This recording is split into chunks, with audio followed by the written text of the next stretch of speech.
നമ്മൾ fourth chapter ആണ് moving charges and magnetism. അപ്പം ഇതിൽ ഫസ്റ്റ് പഠിക്കാനുള്ളത് മാഗ്നറ്റിക് ഫീൽഡ് എന്താണെന്ന് നോക്കാം.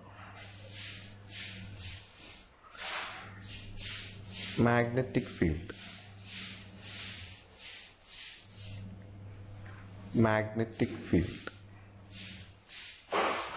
ഇപ്പൊ നോക്ക്, ഇവിടെ ഒരു മാഗ്നറ്റ് ഉണ്ട്, നോർത്ത് സൗത്ത്. ഏതൊരു മാഗ്നറ്റിനും രണ്ട് പോൾ ഉണ്ടാവും, നോർത്ത് പോളും സൗത്ത് പോളും അല്ലേ? അപ്പം ഈ മാഗ്നറ്റിന് അറൗണ്ട് ആയിട്ടുള്ള ഈ സ്പേസ് ഇല്ലേ, അതായത് ഇപ്പം ഇവിടെ ഒരു മെറ്റീരിയൽ വെച്ച് വിചാരിച്ചോ, ഇവിടെ ഒരു അയൺ നെയിൽ വെച്ച്, ഇപ്പൊ ഇവിടെ ഒരു അയൺ നെയിൽ വെച്ച്, അപ്പം ഒബ്വിയസ്ലി ഈ അയൺ നെയിലിൽ എന്ത് ചെയ്യും, ഈ മാഗ്നറ്റ് അട്രാക്ട് ചെയ്യും. ക്ലിയർ ആയോ? അപ്പൊ നമ്മൾ പറയും ഈ അയൺ നെയിൽ ഈ മാഗ്നറ്റിന്റെ മാഗ്നറ്റിക് ഫീൽഡിലാണെന്ന്. അപ്പം ഈ അയൺ നെയിലിന് ചുറ്റും എന്തുണ്ട്, ഒരു റീജിയൻ ഓഫ് സ്പേസ് ഉണ്ട്.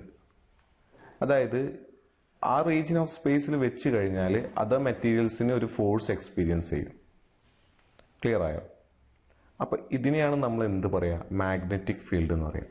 It's a region around a magnet where other material experience a force. Clear ആയോ? അപ്പൊ ഇതിനെ മാഗ്നറ്റിക് ഫീൽഡിൽ അല്ലെങ്കിൽ ഇപ്പൊ ഇതുവരെയാണ് വിചാരിച്ചു മാഗ്നറ്റിക് ഫീൽഡ്. മാഗ്നറ്റിക് ഫീൽഡ് ഇങ്ങനെ അല്ലേ? അപ്പൊ ഇത് മാഗ്നറ്റിക് ഫീൽഡിലല്ല.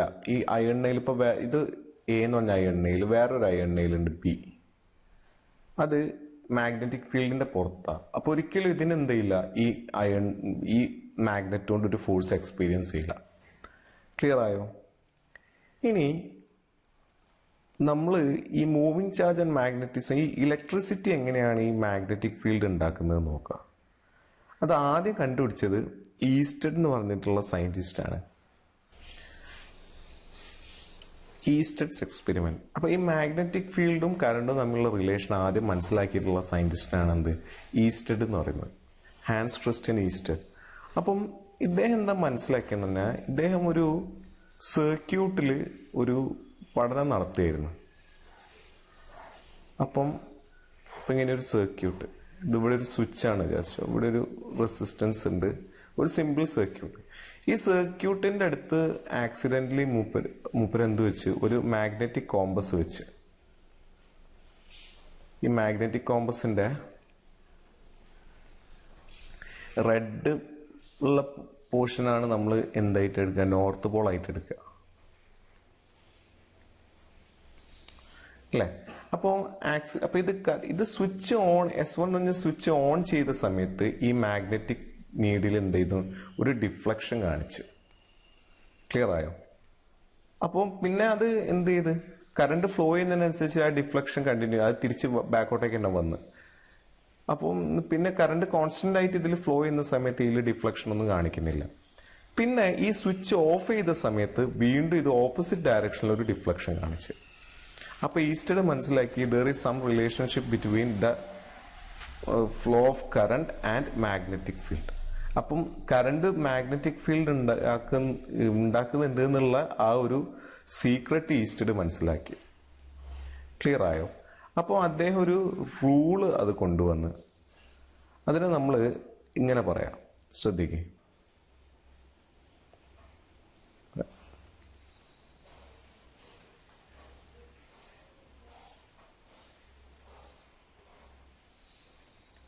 അതായത് ഇപ്പം നമ്മളൊരു വയറെടുത്ത്, ഒരു വയറെടുത്ത് ഈ വയറിന് താഴെ ഞാൻ എന്ത് വെച്ച്, ഒരു മാഗ്നറ്റിക് കോമ്പസ് വെച്ച്,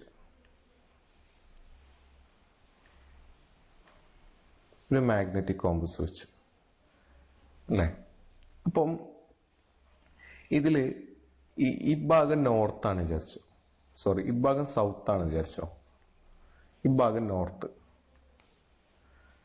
അപ്പൊ നമ്മൾ സൗത്ത് നിന്ന് നോർത്തിലേക്ക് കറണ്ടിനെ വിട്ട സമയത്ത് ഈ മാഗ്നറ്റിക് കോമ്പസ്, ഇത് മാഗ്നറ്റിക് കോമ്പസ് ആണ് കേട്ടോ.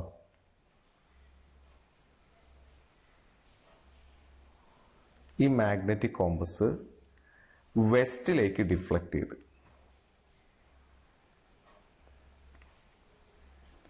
അല്ലേ? അപ്പം ഇതിനാണ് നമ്മൾ ഷോർട്ട് കട്ട് രീതിയിൽ സ്നോ റൂൾ എന്നൊക്കെ വിളിച്ചിരുന്നത്.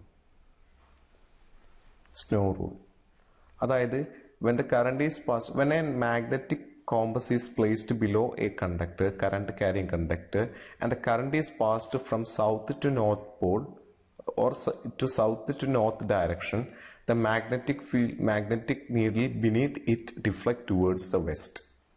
അപ്പോൾ ഇതിനെയാണ് നമ്മൾ എന്ത് പറയാ, സ്നോ റൂൾ എന്ന് പറയാം. ഇനി നോർത്തുനിന്ന് സൗത്തിലേക്ക് ആണ് കറണ്ട് വിടുന്നതെങ്കിൽ മാഗ്നറ്റിക് ഫീൽഡ് എന്താവും, ഈസ്റ്റിലേക്ക് ഡിഫ്ലക്റ്റ് ചെയ്യും. ക്ലിയർ ആയോ?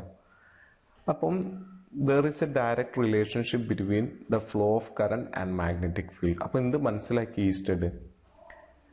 ഒരു കറണ്ട് ക്യാരിയിങ് കണ്ടക്ടറിന് ചുറ്റും ഒരു മാഗ്നറ്റിക് ഫീൽഡ് ഉണ്ടാവുന്നുണ്ട്. ക്ലിയർ ആയോ? ഇനി അദ്ദേഹം കുറച്ച് ഒബ്സർവേഷൻ നടത്തി, അല്ലേ? അതായത് അതിലൊന്നാണ് കറണ്ട് സൗത്ത് നിന്ന് നോർത്തിലേക്ക് ട്രാൻസ്ഫർ ചെയ്യുമ്പോൾ മാഗ്നറ്റിക് കോമ്പസ് വെസ്റ്റിലേക്കാണ് ഡിഫ്ലക്ട് ചെയ്യുന്നത്. പിന്നെ വേറൊരു മെയിൻ ഒബ്സർവേഷൻ എന്ന് പറഞ്ഞാൽ കറണ്ടിന്റെ ഡയറക്ഷൻ റിവേഴ്സ് ചെയ്യുന്ന സമയത്ത് മാഗ്നറ്റിക് ഫീൽഡിന്റെ ഡയറക്ഷനും റിവേഴ്സ് ആവുന്നുണ്ട്. അതായത് ഇപ്പം നമ്മളിപ്പം പഠിച്ച മാതിരി സൗത്ത് നിന്ന് നോർത്തിലേക്ക് ഫ്ലോ ചെയ്യുന്ന സമയത്ത് മാഗ്നറ്റിക് നീഡിൽ വെസ്റ്റിലേക്കാണ് ഡിഫ്ലക്ട് ചെയ്തിരുന്നെങ്കിൽ നോർത്ത് നിന്ന് സൗത്തിലേക്ക് മൂവ് ചെയ്യുന്ന സമയത്ത് മാഗ്നറ്റിക് നീഡിൽ എവിടേക്കാണ് ഡിഫ്ലക്ട് ചെയ്യുന്നത്, ഈസ്റ്റിലേക്കാണ് ഡിഫ്ലക്ട് ചെയ്യുന്നത്. ക്ലിയർ ആയോ? അതായത് ഈ പാർട്ടല്ല കേട്ടോ, നോർത്ത് പോൾ തന്നെ, ഇത് ഈ ഒരു സാധനം ഈസ്റ്റിലേക്കാണ് ഡിഫ്ലക്ട് ചെയ്യുന്നത്. ക്ലിയർ ആയോ? പിന്നെ നമ്മളെ ഈ കറണ്ടിന്റെ സ്ട്രെങ്ത് ഇപ്പോൾ 1 ആംപിയർ കറണ്ടാണ് നേരത്തെ പാസ് ചെയ്തത്. ഇപ്പൊ 2 ആംപിയർ കറണ്ടാണ് പാസ് ചെയ്യുന്നതെങ്കിൽ ഈ ഡിഫ്ലക്ഷന്റെ മാഗ്നിറ്റ്യൂഡ് കൂടുന്നുണ്ട്. അപ്പൊ ഇന്റൻസിറ്റി ഓഫ് ദ കറണ്ട്, അല്ല, magnetic field produced is directly proportional to intensity of the current. അപ്പൊ ഇങ്ങനത്തെ കുറച്ച് ഒബ്സർവേഷൻ എന്ത് മനസ്സിലാക്കിയിട്ടുണ്ട്, ഈസ്റ്റഡ് മനസ്സിലാക്കിയിട്ടുണ്ട്. ക്ലിയർ ആയോ? അതായത് ഒന്ന് ഡയറക്ഷനെ പറ്റി, ഒന്ന് അതിന്റെ സ്ട്രെങ്ത്തിനെ പറ്റി. ഇനി നമ്മൾ പഠിക്കേണ്ടത്, അപ്പോൾ ഇത് ജസ്റ്റ് ഒബ്സർവേഷൻ ആണ്. അപ്പോൾ ഇതിനെ തുടർന്നിട്ടാണ് പിന്നെ പഠനങ്ങൾ നടന്നത്. അപ്പോഴാണ് ഈ മാഗ്നറ്റിക് ഫീൽഡും കറണ്ടും എന്തായാലും ഡയറക്ട്ലി റിലേറ്റഡ് ആണെന്നുള്ള ഒരു സ്റ്റേറ്റ്മെന്റ് എസ്റ്റാബ്ലിഷ് ചെയ്ത് അതിനുശേഷമാണ് ബയോട്ട് സവാർട്ട് എന്ന് പറഞ്ഞിട്ടുള്ള സയന്റിസ്റ്റ് അവര് ഇതിനെ പറ്റിയിട്ട് തുടർ പഠനം നടത്തിയത്. അങ്ങനെ വന്നിട്ടുള്ള ഒരു ലോ ആണ് ബയോട്ട് സവാർട്ട് ലോ. അത് വളരെ ഇമ്പോർട്ടൻറ്റ് ലോ ആണ്. Biot Savart's law. Biot Savart's law. Biot Savart law പറയുന്നത് എന്താ പറഞ്ഞാൽ ഒരു കണ്ടക്ടർ ഉണ്ട് വിചാരിച്ചോ, ഒരു ഇൻഫിനിറ്റ്ലി അല്ലെങ്കിൽ ഒരു ലെങ്തി കണ്ടക്ടറാണ് ഇത്, നീണ്ടു കിടക്കുന്ന കണ്ടക്ടർ, അല്ലേ? ഒരു ഡിഫറെൻറ്റ് ഷേപ്പ് ഒന്നുമില്ല.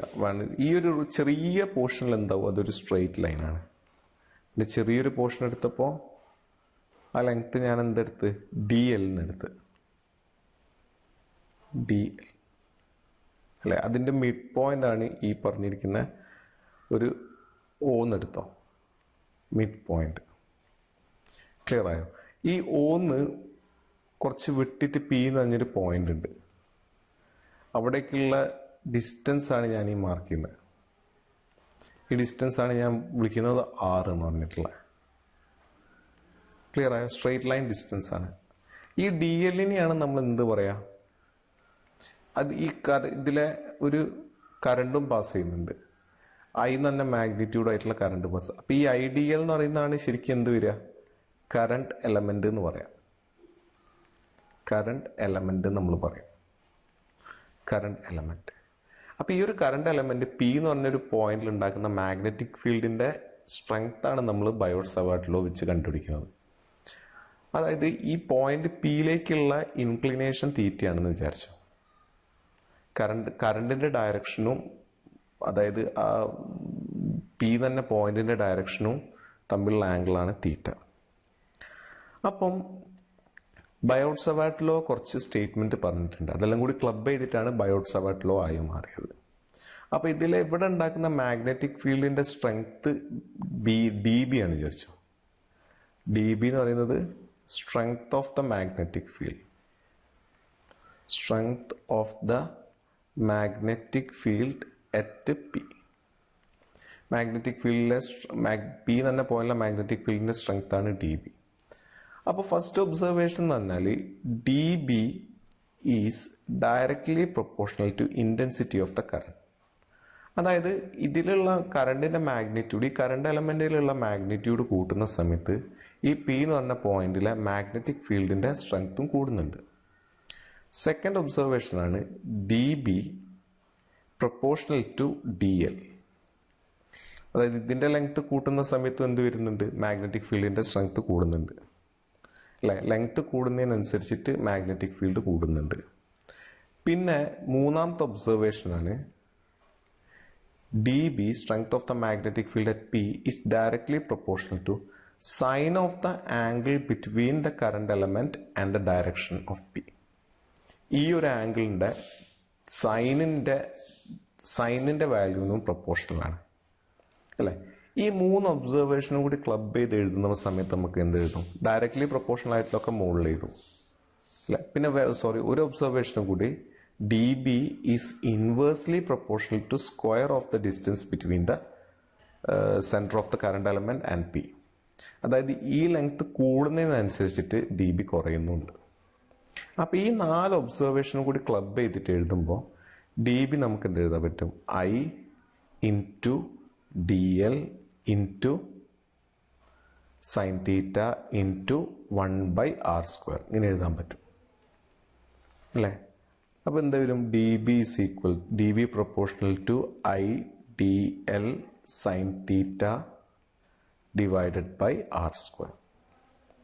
ക്ലിയർ ആയോ? D B proportional to I D L sine theta by r². അപ്പോൾ ഈ പ്രൊപ്പോർഷണാലിറ്റി മാറ്റുന്ന സമയത്ത് നമുക്ക് എന്ത് കിട്ടും? D B is equal to a constant, ഒരു K constant into I D L sine theta by r². നമ്മൾ ഈ കോൺസ്റ്റന്റിന്റെ വാല്യൂ നമുക്ക് കിട്ടിയിരിക്കുന്നത് D B is equal to μ0/4π എന്നാണ്. I D L sine theta by r².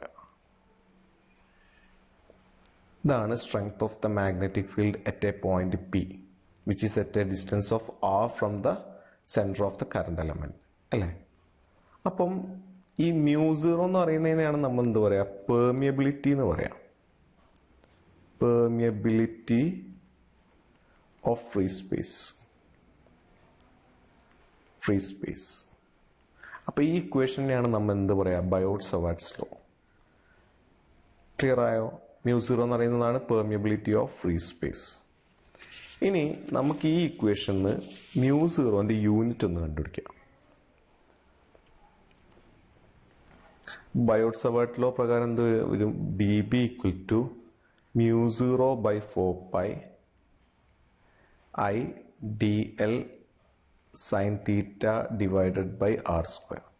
ഇപ്പൊ μ0 എന്ന് പറയുന്നത് എന്ത് എഴുതാൻ പറ്റൂ? D B into 4πr² divided by I D L sine theta is equal to D B എന്ന് പറഞ്ഞാൽ മാഗ്നറ്റിക് ഫീൽഡ്. മാഗ്നറ്റിക് ഫീൽഡിന്റെ യൂണിറ്റ് എന്താ വരിക? ടെസ്ല. നിക്കോളസ് ടെസ്ല എന്നുള്ള സയന്റിസ്റ്റിനെ ഓണർ ചെയ്തിട്ടാണ് മാഗ്നറ്റിക് ഫീൽഡിന്റെ യൂണിറ്റ് ടെസ്ല. ഇൻറ്റു r² എന്ന് പറഞ്ഞാൽ ലെങ്ത്തിന്റെ സ്ക്വയർ എന്ന് പറയുമ്പോൾ metre square divided by current ampere. Length എന്ന് പറയുന്നത് ഡി ബി, ആംഗിളിന് യൂണിറ്റ് ഇല്ല. അപ്പം എന്ത് വരും? Tesla metre ampere inverse. Clear ആയോ? Tesla metre ampere inverse. ഇതാണ് നമ്മൾ എന്തിന്റെ യൂണിറ്റ്? പെർമിയബിലിറ്റിന്റെ യൂണിറ്റ്. ക്ലിയർ ആയോ? ഇനി മാഗ്നറ്റിക് ഫീൽഡ് ഇപ്പൊ കൂടി പറയുകയാണെങ്കിൽ മാഗ്നറ്റിക് ഫീൽഡിന്റെ യൂണിറ്റ് ആണ് എന്ത് വരിക? ടെസ്ല അല്ലേ? CGS യൂണിറ്റ് ആണ് ഗോസ്. ഒരു ടെസ്ല എന്ന് പറഞ്ഞാൽ 10⁻⁻⁴ ഗോസ് ആണ്. ഇനി നമ്മൾ പഠിക്കേണ്ടത്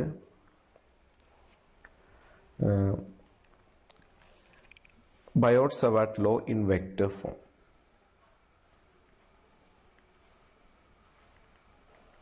Biot Savart law in vector form.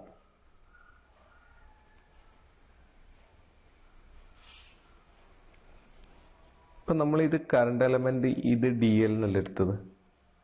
ഇപ്പം കറണ്ടിന്റെ ഡയറക്ഷൻ ഇതല്ലേ, നീട്ടി വരയ്ക്കണ കറണ്ടിന്റെ ഡയറക്ഷൻ ഇത്. ഇതായിരുന്നു തീറ്റ, ഈ പോയിന്റാണ് പി, ഈ ഡിസ്റ്റൻസ് ആണ് ആർ. ഇനി ആർ ഞാനൊരു വെക്ടർ ആയിട്ട് എടുത്തത്. അപ്പൊ D B is equal to എന്താ വരിക? μ0/4π I dl sin theta by r square is equal to μ0/4π I dl sin theta into റേഡിയസിനെ ആറിന്റെ മുകളിലും താഴെയും ഡിവൈഡ് ചെയ്യാം. ഇപ്പം എന്ത് വരും? r³. അപ്പം μ0/4π I dl r sin theta എന്ന് വരും ബൈ r³. ശ്രദ്ധിക്ക്, ഡി എല്ലിന്റെ ഡയറക്ഷൻ ഇത്, ആർ എന്ന് പറയുന്ന വെക്ടർ ഇങ്ങനെ, അവർ തമ്മിലുള്ള ആംഗിൾ അല്ലേ ഇത് തീറ്റ അല്ലെ? അപ്പൊ ഡി എൽ വെക്ടർ ആക്കിയിട്ട് എടുത്ത് ആറ് വെക്ടർ ആക്കി, അപ്പൊ ഡി എല്ലിന്റെയും ആറിന്റെ ഇടയിലുള്ള ആംഗിൾ അല്ലേ തീറ്റ. അപ്പൊ എന്ത് വരും? D B is equal to μ0/4π I dl cross R എന്ന് എഴുതാം by r³. dl cross R by r³. Clear ആയോ? ഇതാണ് എന്ത് വരിക? Biot Savart law in vector form അല്ല. ഇതിന്റെ ഡയറക്ഷൻ എങ്ങനെയാന്ന് പറഞ്ഞാൽ നിങ്ങൾ ഡി എല്ലിൽ നിന്ന് ആറിലേക്ക് ക്രോസ് ചെയ്യാം. അപ്പൊ ഇവിടുന്ന് ഇങ്ങോട്ട് ക്രോസ് ചെയ്യുന്ന സമയത്ത് നമ്മൾ റൈറ്റ് ഹാൻഡ് തമ്പ് റൂളാണ് യൂസ് ചെയ്യുന്നത്, ഡയറക്ഷൻ ഓഫ് മാഗ്നറ്റിക്. അപ്പൊ അത് യൂസ് ചെയ്ത് മാഗ്നറ്റിക് ഫീൽഡിന്റെ ഡയറക്ഷൻ ഡി ബി എന്നുള്ള കണ്ടുപിടിക്കുന്നത് നിങ്ങൾ എന്താണ്? Right hand thumb rule. Right hand thumb rule അതെങ്ങനെയാ? ഇപ്പം നിങ്ങൾ എന്ത് ചെയ്യുക? ഡി എല്ലിൽ നിന്ന് ആറിലേക്ക് ക്രോസ് ചെയ്യുക അല്ലേ? അപ്പൊ നിങ്ങളെ തമ്പ് എങ്ങോട്ടാ പോവുക? താഴത്തേക്കല്ലേ? ഇപ്പൊ ഇത് ഡി എൽ ആണ്, ഇത് ആറാണ്, ഇതൊരു പ്ലെയിനിലാണ് ചോദിച്ചത്. അപ്പൊ ഡി എല്ലിന് ആറിലേക്ക് ക്രോസ് ചെയ്യുക, അപ്പൊ തമ്പ് എങ്ങോട്ട് പോകും? താഴത്തേക്ക്. അപ്പൊ into the plane of the പേപ്പറാണ്. ക്ലിയർ ആയില്ല? നിങ്ങൾ കൈ ഇങ്ങനെയല്ലേ ഹോൾഡ് ചെയ്യുക അല്ലേ? അപ്പൊ ഇവിടുന്ന് ഇങ്ങോട്ട് ക്രോസ് ചെയ്ത് കഴിഞ്ഞാൽ തമ്പ് എങ്ങോട്ടാ വരിക? താഴത്തേക്ക്. ക്ലിയർ ആയോ? അപ്പൊ അതാണ് റൈറ്റ് ഹാൻഡ് തമ്പ് റൂള്.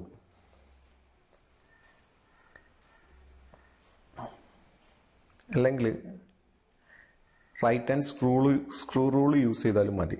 അതായത് ഇപ്പൊ ഈ ഒരു ഡി എല്ലും ആറും ഒരു പ്ലെയിനിലാണ് വിചാരിച്ചോ. ഇപ്പൊ ഇത് ഡി എല്, ഇത് ആറ്, ഇവര് തമ്മിലുള്ള ആംഗിളാണ് തീറ്റ. അപ്പൊ നിങ്ങളൊരു സ്ക്രൂ ഇവിടെ ഉണ്ട് വിചാരിച്ചോ, ഒരു സ്ക്രൂ അല്ലേ? അപ്പൊ ഡി എല്ലിന് ഒരു സ്ക്രൂ ഡ്രൈവർ എടുത്ത് ഡി എല്ലിൽ നിന്ന് ആറിലേക്ക് തിരിച്ചു കഴിഞ്ഞാൽ എങ്ങോട്ടാ വരിക? സ്ക്രൂ ഡ്രൈവർ അല്ല, സ്ക്രൂ എങ്ങോട്ടാ പോവുക? ഇൻ ടു ദ പ്ലെയിനിലേക്കല്ലേ പോവുക? പ്ലെയിൻ്റെ ഉള്ളിലേക്ക്. അങ്ങനെ നോക്കിയാലും മതി അല്ലെ? അങ്ങനെ അതാ ഒരു സ്ക്രൂ ഡ്രൈവർ വെച്ചിട്ട് ഈ ഡയറക്ഷനിൽ തിരിച്ചു കഴിഞ്ഞാൽ അത് ഉള്ളിലേക്കല്ലേ പോവുക അല്ലേ? ഇനി ഓപ്പോസിറ്റ് ഡയറക്ഷനിൽ തിരിക്കുകയാണെങ്കിൽ എന്താ? Out of the plane of the paper വരും, പുറമേക്ക് വരും. അപ്പം അങ്ങനെ നോക്കിയാലും മതി. ക്ലിയർ ആയോ? ഇനി ഇതിലെ കുറച്ച് സ്പെഷ്യൽ കേസസ് നോക്കാം. നമുക്കെന്താ പറയുക? D B is equal to μ0/4π I dl sin theta by r². ഇനി case 1, when theta equal to 0. തീറ്റ 0 എന്ന് പറഞ്ഞു കഴിഞ്ഞാൽ ഡി എല്ലും ആറും ഒരേ ഡയറക്ഷനിലാണ്. ഡി എല്ലും ഈ ഡയറക്ഷനിലാണ്, ആറും ആ ഡയറക്ഷനിലാണ്. അങ്ങനെയാകുമ്പോൾ എന്ത് വരും? തീറ്റ 0 വരും. അപ്പം ഡി ബി എന്ത് വരും? mu 0 by 4 pi I dl sin എന്ത് വരും 0 degree by r square. Sin 0 0. അപ്പോൾ ഇതിൻ്റെ വാല്യൂ എന്താ വരിക 0.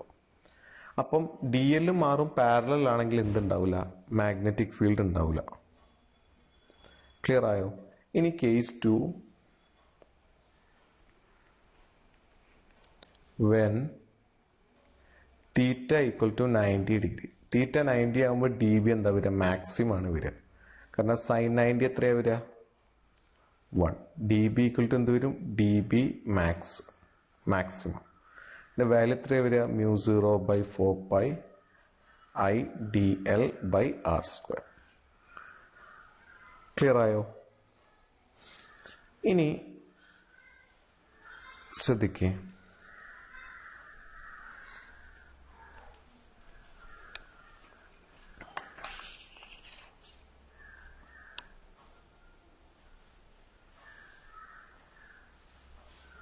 ഇനി നമുക്ക് ഒരു 1 ടെസ്ലേൻ്റെ ഡെഫിനിഷൻ പഠിക്കാനുണ്ട്.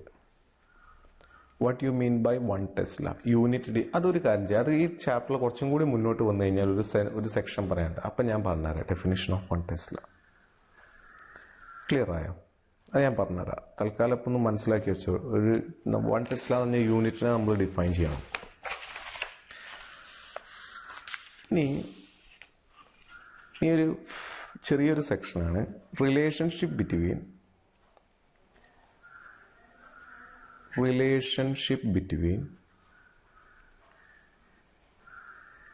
epsilon 0, mu 0 and speed of light. അതായത് permeability and speed of light. The permeability of free space and speed of light.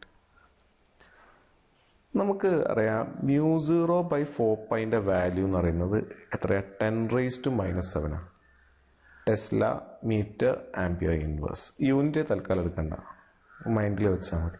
10⁻⁻⁴.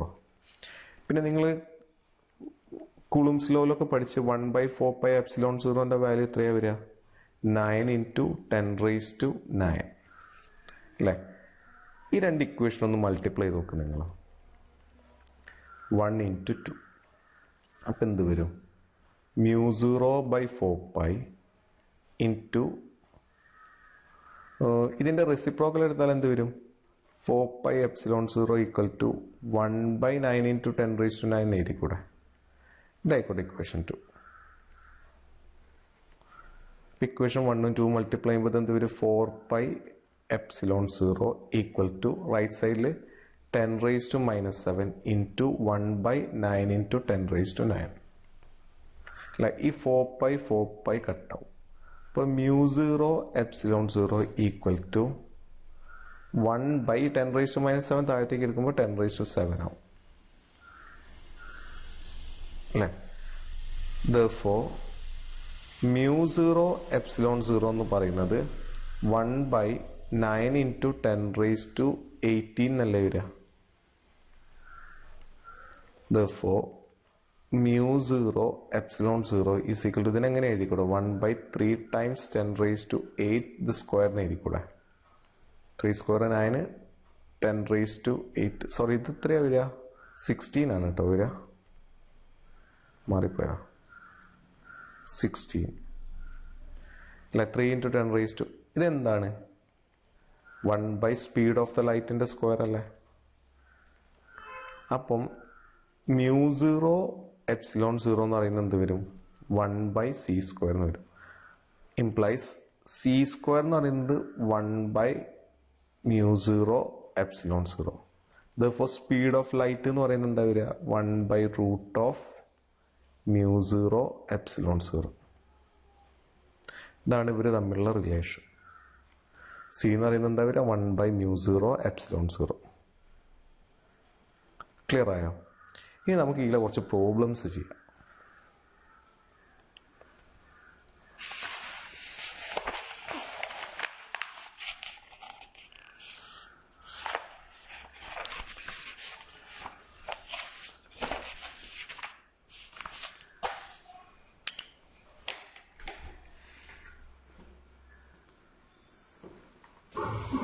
ഇനി നമുക്ക് കുറച്ച് പ്രോബ്ലം ചെയ്യാം ബയോട്ട് സവാർട്ട് ലോയിലുള്ള.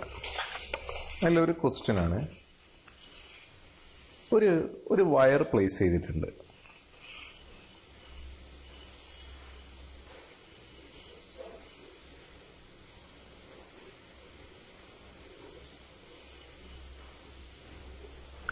ഒരു വയർ നോർത്ത് സൗത്ത് ഡയറക്ഷനിൽ പ്ലേസ് ചെയ്തിട്ടുണ്ട്.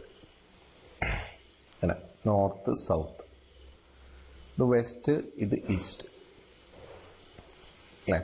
കറണ്ട് ഫ്ലോ ചെയ്യുന്നത് from south to north. South നിന്ന് നോർത്തിലേക്കാണ് കറണ്ട് ഫ്ലോ ചെയ്യുന്നത്. പി എന്ന് പറഞ്ഞൊരു പോയിന്റ് ഉണ്ട്, അത് നോർത്ത് സൗത്ത് ഡയറക്ഷനിലാണ്.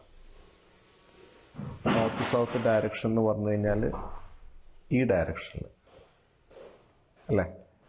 നോർത്ത് സൗത്ത് ഡയറക്ഷൻ എന്ന് പറഞ്ഞാൽ ഈ ആംഗിൾ എത്രയായിരിക്കും വരിക? 45 ഡിഗ്രി ആയിരിക്കും വരിക.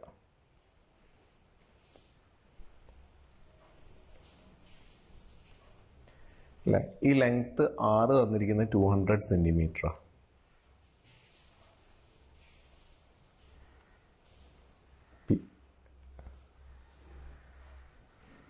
അപ്പം ഇതിലുള്ള മാഗ്നറ്റിക് ഫീൽഡ് എത്രയാണെന്നാ കണ്ടുപിടിക്കുന്നത്. അപ്പൊ ഡി ബിന്റെ ഇക്വേഷൻ എന്താ വരിക?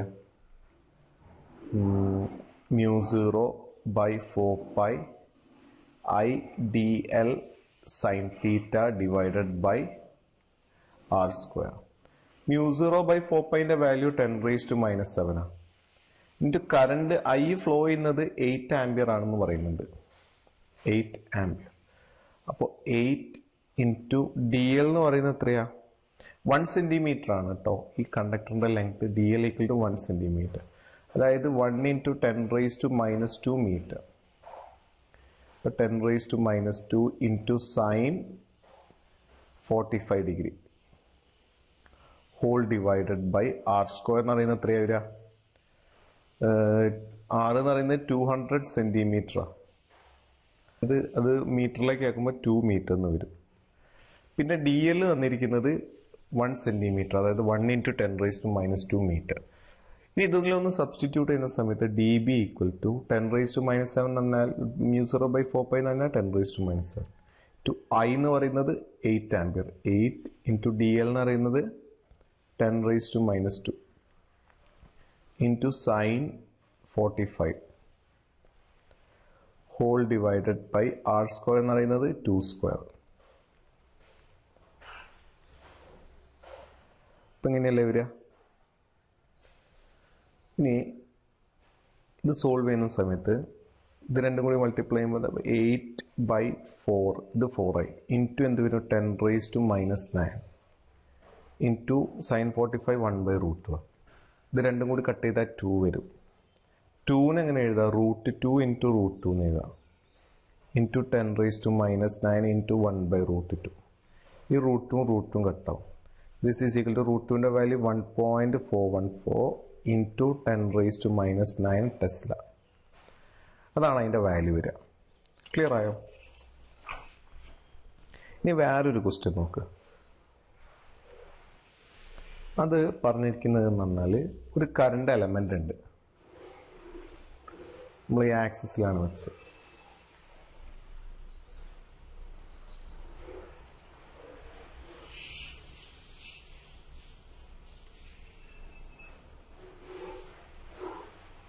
അപ്പം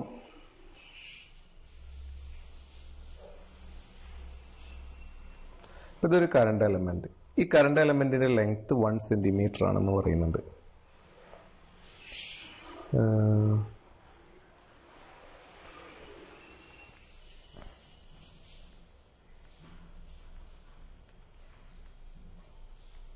ഡെൽറ്റ എക്സ് എന്ന് പറയുന്നത് എത്രയാ? 1 സെന്റിമീറ്റർ ആണെന്ന് പറയുന്നുണ്ട്.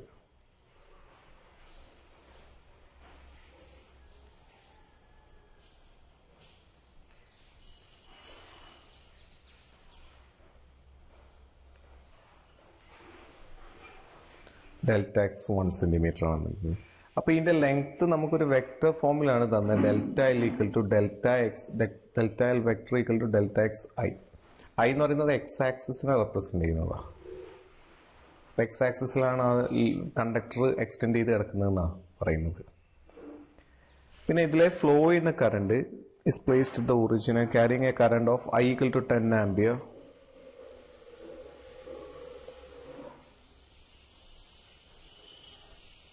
അപ്പോൾ ഇത് ക്യാരി ചെയ്യുന്നത് ഈ ഡയറക്ഷനിൽ ഒരു 10 ആംപിയർ കറണ്ട് ഫ്ലോ ചെയ്യുന്നുണ്ട്. അപ്പോൾ വൈ ആക്സിസിൽ ഒരു പോയിന്റ് ആണ് പി. അത് 0.5 മീറ്റർ വിട്ടിട്ട് നിൽക്കുക.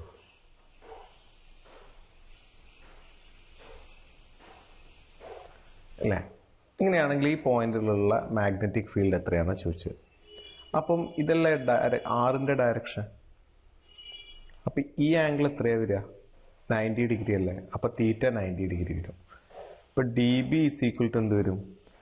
നമ്മൾ ബയോട്ട് സവാട്ടിലോ μ0/4π I dl sine theta divided by R square.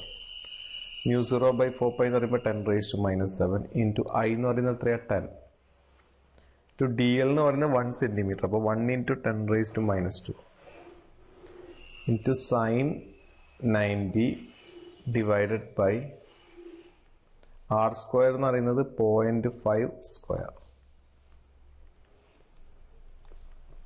ഇത് സോൾവ് ചെയ്യുന്ന സമയത്ത്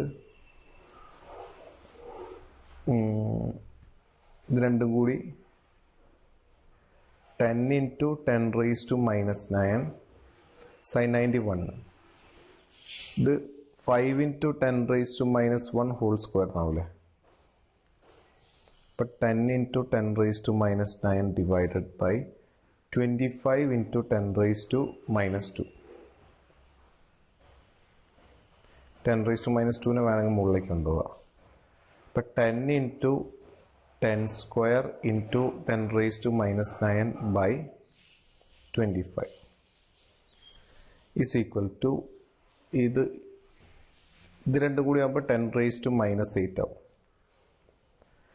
100/25 എത്രയാ? 4 ഇൻറ്റു 10⁻⁻8 ടെസ്ല അല്ലേ? ഇനി ഇതിൻ്റെ ഡയറക്ഷൻ പറയുകയാണെങ്കിൽ നിങ്ങൾ എന്ത് ചെയ്യുക?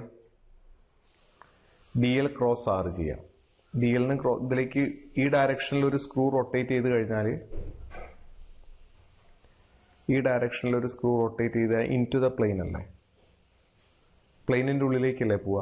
അപ്പോൾ റൈറ്റ് ഹാൻഡ് സ്ക്രൂ റൂൾ പ്രകാരം into the plain.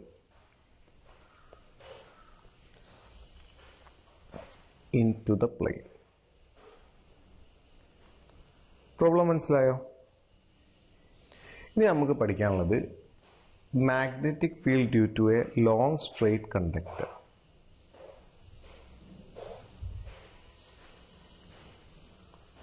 Magnetic field due to a long straight conductor.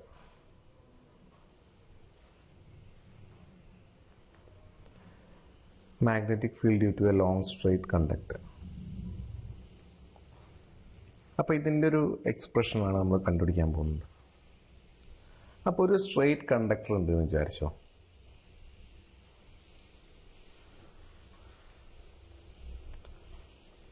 ഇങ്ങനെ ഒരു സ്ട്രെയിറ്റ് കണ്ടക്ടർ, അതിനെ ഞാൻ നെയിം ചെയ്ത് XY എന്ന്.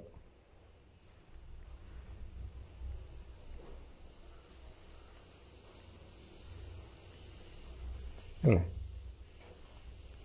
ഈ കണ്ടക്ടറിന് വിട്ടിട്ടൊരു പോയിന്റ് ഉണ്ട് P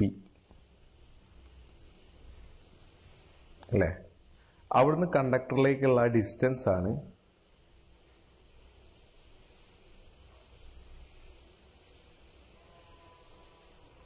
ഈ ഡിസ്റ്റൻസിനെ നിങ്ങൾ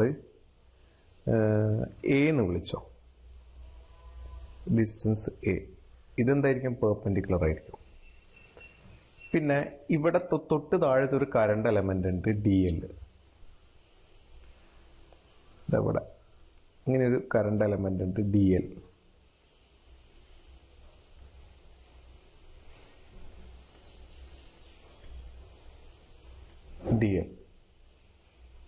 ഈ പോയിന്റ് ഒരു O ആണെന്ന് വിചാരിച്ചോ. അപ്പം ഈ O മുതൽ P വരെയുള്ള ഡിസ്റ്റൻസ് ഇതാണ്. ഇങ്ങനെ ഡിസ്റ്റൻസ് അതിനെ വേണമെങ്കിൽ ഞാൻ R എന്ന് വിളിച്ചു.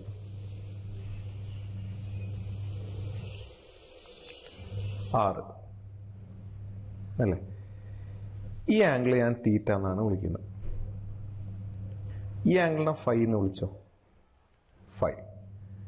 ഇനി ഈ പി എന്ന് പറയുന്ന ആംഗിൾ, പിന്ന് ഈ കണ്ടക്ടറിന്റെ രണ്ടിൻ്റെയും ആംഗുലർ സെപ്പറേഷൻ എന്ന് പറയുന്നത് φ1 ആൻഡ് φ2 ആണെന്ന് വിചാരിച്ചോ. അതായത് ഞാൻ ഗ്രീനിൽ മാർക്ക് ചെയ്യാം.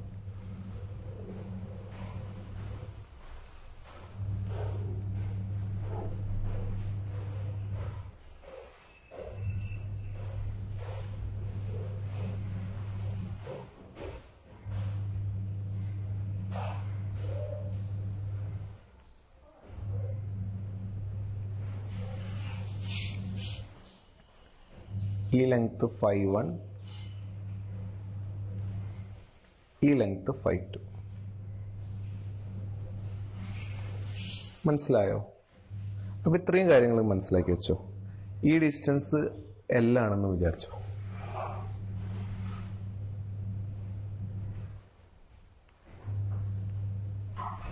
L ഞാൻ നെയിം ചെയ്ത് AOT.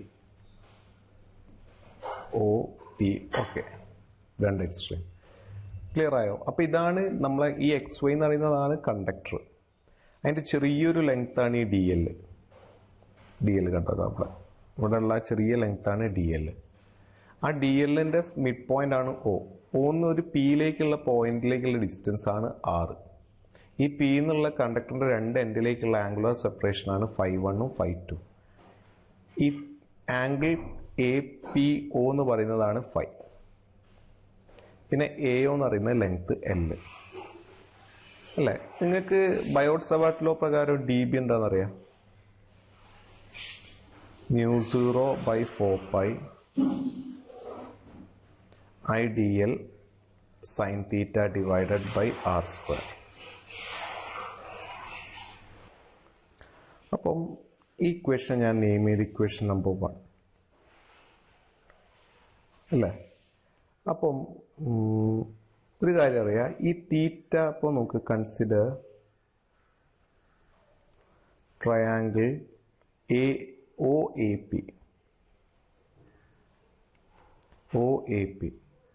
തീറ്റ പ്ലസ് ഫൈ എത്രയാണ് വരിക? 90 ഡിഗ്രി അല്ലേ?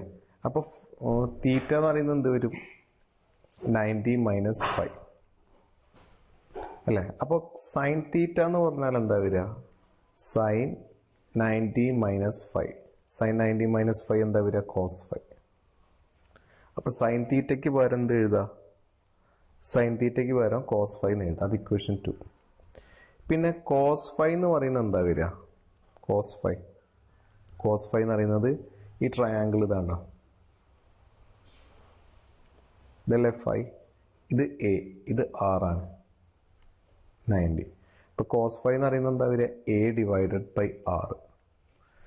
അപ്പം R ഇങ്ങോട്ട് എടുക്കുമ്പോൾ R equal to A by cos 5 എന്ന് വരില്ലേ? Which means A sec 5. അത് ഇക്വേഷൻ 3. ആറിന് എന്താ എഴുതുക? A sec 5. ഇനി ടാൻ 5 ഒന്ന് എടുത്ത് നോക്ക്, അതും കൂടി ചെയ്യാം. ടാൻ 5 എന്ന് പറയുന്നത് എന്താ വരിക? L ഡിവൈഡഡ് ബൈ A അല്ലേ? ഇംപ്ലൈസ് L എന്ന് പറയുന്നത് എന്താ വരിക? A tan 5.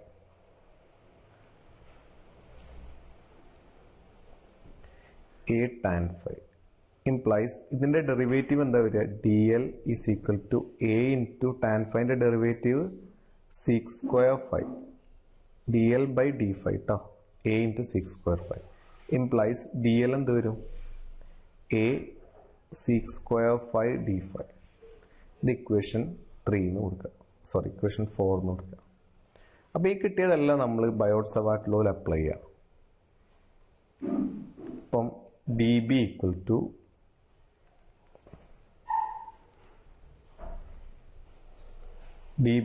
ടു എന്ത് വരും? μ0/4π I അതന്നെ I. DL വരെ എന്ത് എഴുതാം? A sec square 5 D5 into sine തീറ്റയ്ക്ക് വരെ എന്ത് എഴുതാം? Cos 5 whole divided by R square എന്ന് പറഞ്ഞു കഴിഞ്ഞാൽ എ ആർ എന്ന് പറഞ്ഞാൽ A sec five A sec five whole square. അപ്പോൾ ഇത് സിംപ്ലിഫൈ ചെയ്യുന്ന സമയത്ത്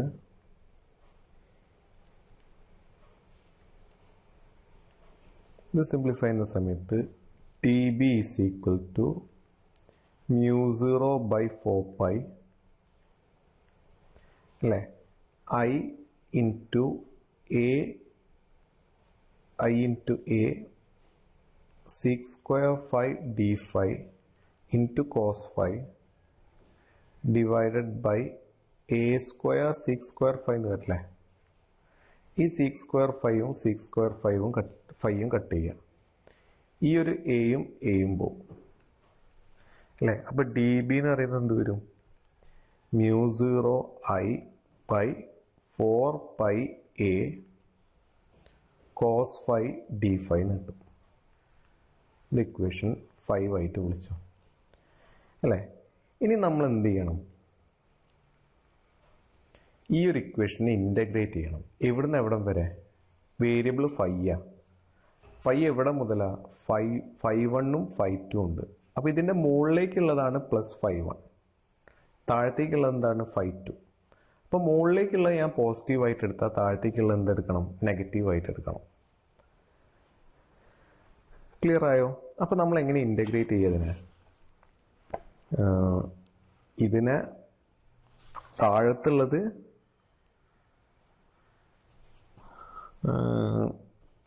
താഴത്തുള്ളത് 5 അല്ലേ. അപ്പം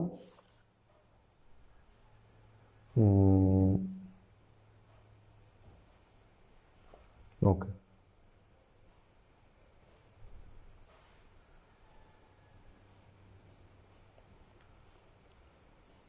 അപ്പം ഇൻ്റഗ്രൽ ബി കിട്ടണമെങ്കിൽ നിങ്ങൾ എന്ത് ചെയ്യണം? ഇൻ്റഗ്രേറ്റ് ചെയ്യുക. എവിടുന്ന്?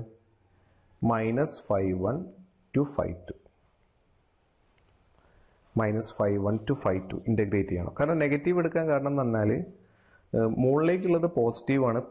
അതായത് നമ്മൾ മീഡിയൻ ആയിട്ട് വെച്ചിരിക്കുന്നത് ഈ ഒരു സെൻട്രൽ ലൈനാണ്, AP എന്ന് പറഞ്ഞ ലൈനാണ്. അപ്പോൾ മുകളിലേക്കുള്ളത് പോസിറ്റീവാണ്, താഴത്തേക്കുള്ളത് നെഗറ്റീവാണ്. അപ്പോൾ താഴത്തേക്കുള്ളത് ഞാൻ 5 നെഗറ്റീവായിട്ട് എടുത്ത്, സോറി നേരെ തിരിച്ചിട്ട് കേട്ടോ. ഈ ആംഗിൾ, അപ്പോൾ ഇതിനെ ചെറിയൊരു തിരുത്തുണ്ട്. ഈ ആംഗിൾ നിങ്ങൾ തൽക്കാലം ഇതാണ് 5 ഇതിനെ 5 എന്ന് വിളിച്ചോ. കാരണം നെഗറ്റീവ് എടുക്കുന്നത് 5 അല്ല, താഴത്തേക്കുള്ളതാണ് എന്തെടുക്കുന്നത്? നെഗറ്റീവായിട്ട് എടുക്കുന്നത്.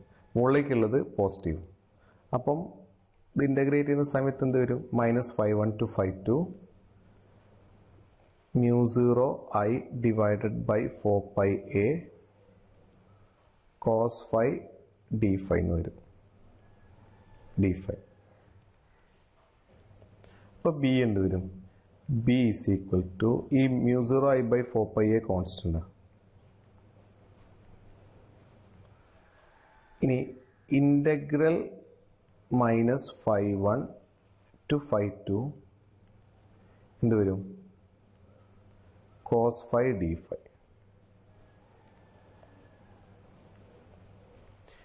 b equal to μ0 I by 4 pi A cos phi integrate ചെയ്ത് കഴിഞ്ഞാൽ എന്താ വരിക? sin phi ആ വരിക. sin phi ലോവർ ലിമിറ്റ് താഴത്തിടുക, 5 അപ്പർ ലിമിറ്റ് മുകളിലിടുക. implies b is equal to μ0 I by 4 pi A into ആദ്യം അപ്പർ ലിമിറ്റ് ഇടുക, എന്താ വരിക? sin 5 minus sin -5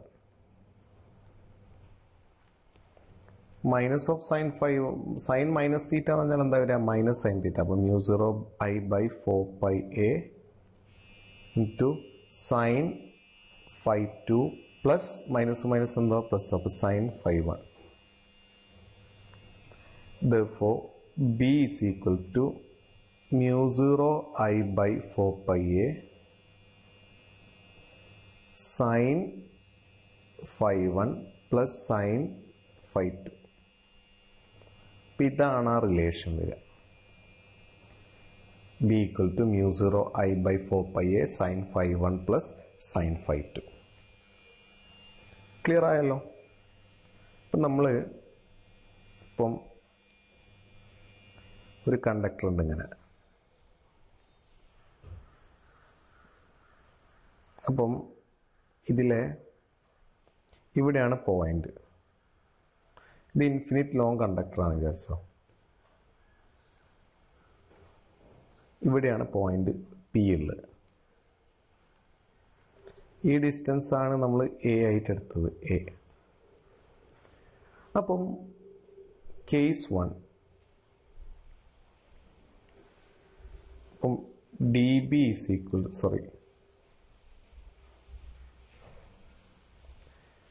B equal to mu 0 I by 4 pi a into sin phi 1 എന്ന് പറഞ്ഞാൽ എന്താ വരിക?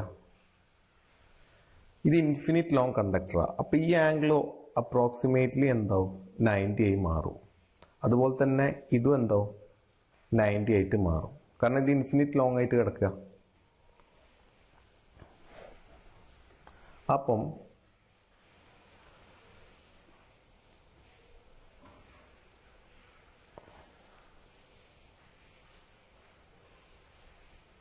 when the point is close to the conductor and of an infinite long conductor, അതാണ്. അപ്പം എന്താ പറയുക? mu 0 sin 5 എന്ന് പറയുമ്പോൾ sin phi 1 എന്താവും? 90, sin phi 2 എന്താവും? sin 90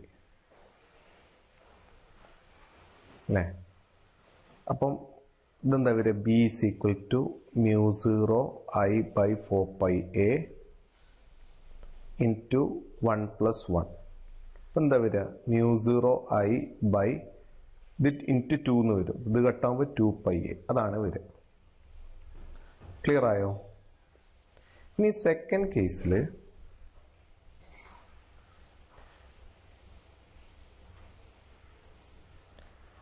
കേസിൽ ഇൻഫിനിറ്റ് ലോങ് കണ്ടക്ടർ തന്നെ, പക്ഷെ പോയിന്റ് ഈ ബോട്ടം സർഫേസിന് അടുത്താണെന്ന് വിചാരിച്ചോ. അപ്പോൾ കേസ് 2, അപ്പോൾ phi 1 എന്താ വരിക? phi 1 എന്ന് പറഞ്ഞാൽ നമ്മൾ താഴത്തേക്കില്ല. phi 1 എന്താ വരിക? 0 ഡിഗ്രി. ക്ലിയർ ആയോ? അതായത് ഈ ഡിസ്റ്റൻസ് ആണ് എ. ഈ എൻ്റെലേക്കുള്ള ആംഗിൾ ഇല്ല. phi 2 എന്ന് പറയുന്നത് എത്രയാണ് വരിക? 90 ഡിഗ്രി. ഈ ആംഗിൾ കണ്ടോ? ഈ ആംഗിൾ എന്താവും? ഇതൊരിക്കലും മീറ്റ് ചെയ്യില്ല. അതങ്ങനെ മുകളിലേക്കായിട്ട് പോയിക്കൊണ്ടിരിക്കുക. അപ്പോൾ ഈ ആംഗിൾ എപ്പോൾ എന്താ വരിക? 90 വരിക. അതായത് ഇങ്ങനെ ഈ എൻ്റെ തൊടുവില്ല. അപ്പോൾ ഈ ആംഗിൾ 90 അല്ലേ വരിക. അപ്പോൾ ബി എന്താ വരിക? B equal to mu 0 I by 4 pi a into sin phi 1 എന്താ? 0 പ്ലസ് sin 90. അപ്പോൾ B is equal to mu 0 I divided by 4 pi a into 0 plus 1 എന്ന് വരും. അപ്പോൾ ബി എന്ന് പറയുന്നത് എന്താ വരിക? mu 0 I by 4 pi a. Clear ആയോ? അപ്പം ഇങ്ങനത്തെ രണ്ട് കേസും കൂടി ഉണ്ട്.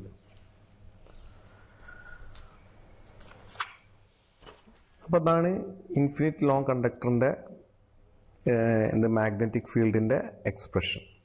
ഇനി ഇതിൻ്റെ ഡയറക്ഷൻ എങ്ങനെ കണ്ടുപിടിക്കാൻ നോക്കാം. Direction of magnetic field.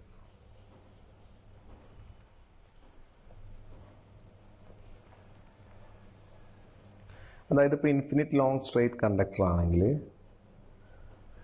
നിങ്ങൾ ഇപ്പോൾ ഈ കറണ്ടിൻ്റെ ഡയറക്ഷനിൽ നിങ്ങളെ തമ്പ് പിടിക്കുക.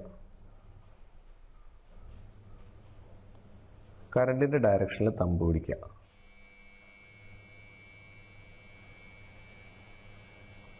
അല്ലേ? കറണ്ടിൻ്റെ ഡയറക്ഷനിൽ തമ്പ് പിടിച്ചാൽ ഈ കേൾഡ് ഫിംഗേഴ്സാണ് മാഗ്നറ്റിക് ഫീൽഡിൻ്റെ ഡയറക്ഷൻ വരിക. ക്ലിയർ ആയോ? അങ്ങനെയാണ് നമ്മൾ എന്ത് ചെയ്യുക? മാഗ്നറ്റിക് ഫീൽഡിൻ്റെ direction infinite long straight conductor അല്ലെങ്കിൽ സ്ട്രെയിറ്റ് കണ്ടക്ടറിൻ്റെ ഇതിൽ പറയാം. ഇപ്പോൾ ഇവിടെയാണ് പോയിൻ്റെങ്കിൽ നമ്മൾ എന്ത് നോക്കുക? തമ്പിൻ്റെ ഡയറക്ഷനിൽ കറണ്ട് പിടിക്കുക. അപ്പം മാഗ്നറ്റിക് ഫീൽഡ് ലൈൻസ് ഇങ്ങനെ റൊട്ടേറ്റ് ചെയ്യും. ഏത് ഡയറക്ഷനിലാണ് റൊട്ടേറ്റ് ചെയ്യുക? എന്താ? ഈ ഒരു പ്ലെയിനിൽ റൊട്ടേറ്റ് ചെയ്യും. ഇങ്ങനെ വരുമ്പോൾ കേൾഡ് ഫിംഗേഴ്സ് ഇങ്ങനെയല്ല. അപ്പം ഇങ്ങനെയാണ് റൊട്ടേറ്റ് ചെയ്യുക. അതിൽ തന്നെ ഈ കണ്ടക്ടർ എന്താവും ആ സർക്കിളിൻ്റെ സെൻറ്ററിലാവും. അപ്പോൾ ഈ പോയിന്റിൽ ഇവിടെയാണ് പോയിന്റ് എങ്കിൽ ഈ ഡയറക്ഷനിലാണ് മാഗ്നറ്റിക് ഫീൽഡ് വരിക. ഇവിടെയാണ് പോയിന്റ് എങ്കിൽ ഇവിടെ ഇപ്പോൾ ഔട്ട് ഓഫ് ദ പ്ലെയിൻ ആണെങ്കിൽ ഇവിടെ ഇൻ ടു ദ പ്ലെയിൻ, ഇവിടെയാണെങ്കിൽ ടുവേർഡ്സ് റൈറ്റ്, ഇവിടെയാണെങ്കിൽ ടുവേർഡ്സ് ലെഫ്റ്റ്. ക്ലിയർ ആയി? അങ്ങനെയാണ് നമ്മൾ മാഗ്നറ്റിക് ഫീൽഡ് കണ്ടുപിടിക്കുക. അപ്പോൾ പ്രോബ്ലം ചെയ്യുമ്പോൾ മനസ്സിലാവും. നോക്കൂ, ഒരു ക്വസ്റ്റ്യൻ നോക്കുക.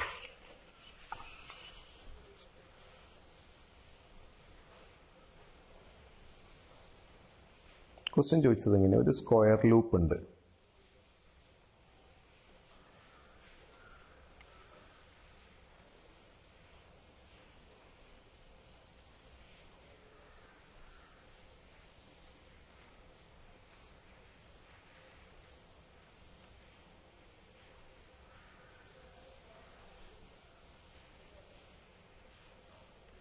ഇങ്ങനെ ഒരു സ്ക്വയർ ലൂപ്പ് ഉണ്ട്.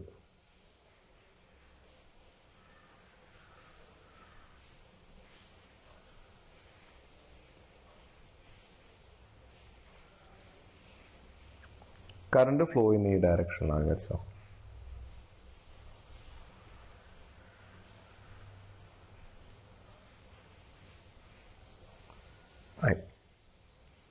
അപ്പം ഇതിൻ്റെ എല്ലാത്തിൻ്റെ ലെങ്ത്ത് തന്നിരിക്കുന്നത്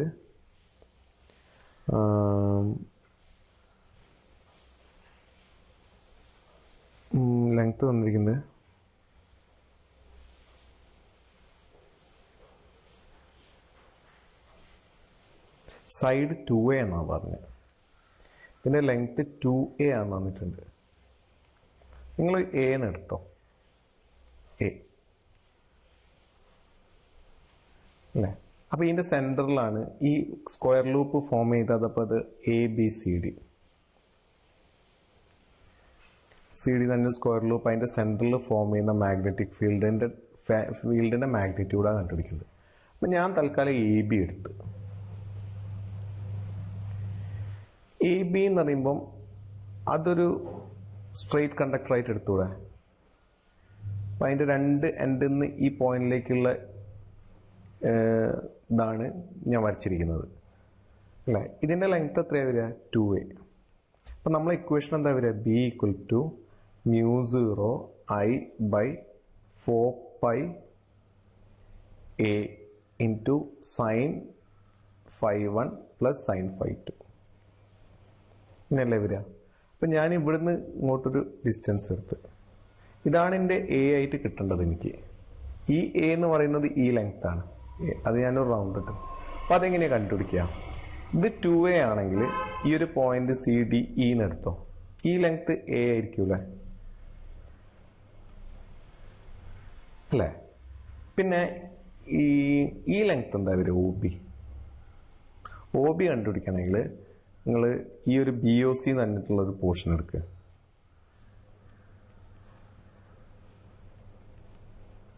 ആ BOC ഉണ്ടോ?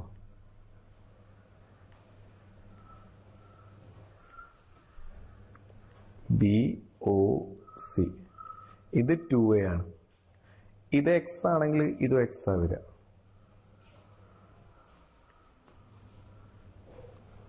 അല്ല, അങ്ങനെയൊന്നും കണ്ടുപിടിക്കേണ്ട കാര്യമില്ല. സോറി, ഞാൻ കൺഫ്യൂഷനാണ്. അതായത് ഈ E ഇൻറ്റു ഈ O എന്ന് പറയുന്നത് ഇതിൻ്റെ പകുതി ആയിരിക്കില്ല. സോറി, ഇത് ലെങ്ത് 2A അല്ലേ? അപ്പം ഇതിൻ്റെ പകുതി ആയിരിക്കൂലേ? BCൻ്റെ പകുതി ആയിരിക്കൂല. അപ്പോൾ എന്താ വരിക? ഇത് A തന്നെയാണ് വരിക, അല്ലേ? അപ്പോൾ എന്താ വരിക? B = μ0I/4πA × sin φ1 എന്ന് പറയുമ്പോൾ ഈ ആംഗിൾ എത്രയാണ് വരിക? ഇത് A ആണ്, ഇത് A ആണ്. അപ്പോൾ ഇതും A തന്നെയല്ലേ വരിക? 2A ആണെങ്കിൽ ഇത് A ആണെങ്കിൽ A. അപ്പോൾ ഈ ആംഗിൾ എത്രയാണ് വരിക? 40. ഇത് ഐസോസെലസ് സ്ട്രൈറ്റ് ട്രയാംഗിൾ അല്ലേ? അപ്പോൾ ഈ രണ്ട് ആംഗിളും എത്രയായിരിക്കും വരിക? 45 ഡിഗ്രി. ഇതും 45 ആണ് വരിക. അപ്പോൾ ഇവിടെ എന്ത് എഴുതുക? sin 45 + sin 45.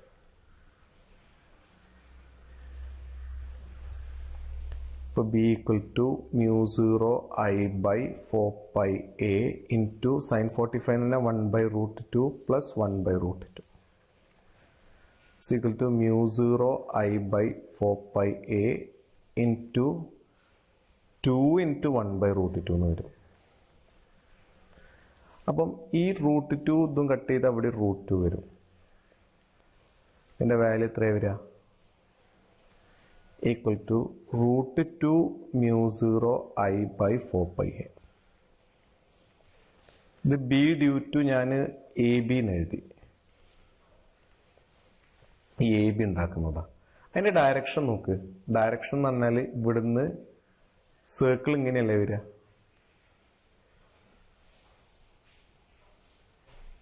ഇങ്ങനെയല്ലേ വരിക? അതിൻ്റെ ഡയറക്ഷൻ എനിക്ക് തമ്പ് അപ്പിലേക്ക് പിടിച്ചാൽ ഈ ഡയറക്ഷനിലാണ് വരിക. അപ്പോൾ ഇവിടെ ഉള്ളിലേക്കാണ് വരിക, ഇൻ ടു ദ പ്ലെയിൻ. ഇതിൻ്റെത് എന്താ? ഇതെല്ലാം സിമെട്രിക് അല്ലേ, ഒരേ ലെങ്ത്താണ്. അപ്പോൾ ഇവിടെ ഒരു സർക്കിൾ പിടിച്ചാൽ എല്ലാം ഉള്ളോട്ടേക്ക് തന്നെയാണ് വരിക. ഇവിടെ ഒരു സർക്കിൾ എടുത്താൽ അങ്ങനെ വരും, അതും ഉള്ളിലേക്ക് തന്നെയാണ് വരിക. ഞാൻ ഇപ്പം ഇങ്ങനെ വരച്ചത് ഒരു പ്ലെയിനിലാണ് കേട്ടോ, ശരിക്കും അത് ഇൻ ടു ദ പ്ലെയിനാണ്, ഓൻ്റെ ഉള്ളിലേക്കാണ് പോകുന്നത്. അപ്പോൾ ഇത് 4 സിമെട്രിക് ആയതിനെ കൊണ്ട് അപ്പോൾ magnetic field due to square